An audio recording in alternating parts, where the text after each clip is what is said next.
পৃথিবীতে সবচেয়ে অসাধারণ মেয়ে হচ্ছে সেই মেয়ে যাকে আপনি টাকা দিয়ে হ্যাপি করতে পারবেন না, যাকে আপনি আপনার হাই প্রোফাইল পার্সোনালিটি দিয়ে আপনি তাকে ইমপ্রেস করতে পারবেন না, যাকে আপনি আপনার গাড়ি বাড়ি job business duplex triplex flat এগুলো কিছু দিয়ে তাকে আপনি ইমপ্রেস করতে পারবেন না। বরং সবচেয়ে অসাধারণ মেয়ে যে হয় সে কখনো পুরুষের থেকে টাকা পয়সা বাড়ি গাড়ি এক্সপেক্ট করে না। সে চায় অনেস্টি, লয়্যালটি, রেসপেক্ট, ভালোবাসা, এবং সে চায় যে আমার হাজবেন্ড আমার লাইফ পার্টনার আজীবন আমাকে সম্মান করবে, আমার হাত শক্ত করে ধরে রাখবে, আমার সঙ্গে আজীবন লয়াল থাকবে এবং আমাকে রেসপেক্ট করবে।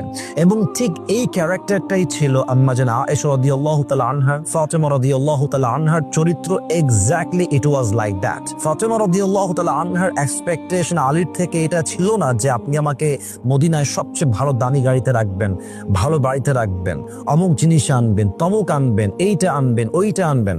তার চাহিদা, তার ক্যারেক্টার, তার পার্সোনালিটি এমন ছিল না। তার ফাতেমার একটাই আশা ছিল যে আমার স্বামী আমার সঙ্গে অনেস্ট থাকবে, লয়াল থাকবে, রেসপেক্ট দিবে, সম্মান দিবে, দিনের পথে চলতে আমাকে সহযোগিতা হাত বাড়িয়ে দিবে, এটাই আমার জন্য এনাফ।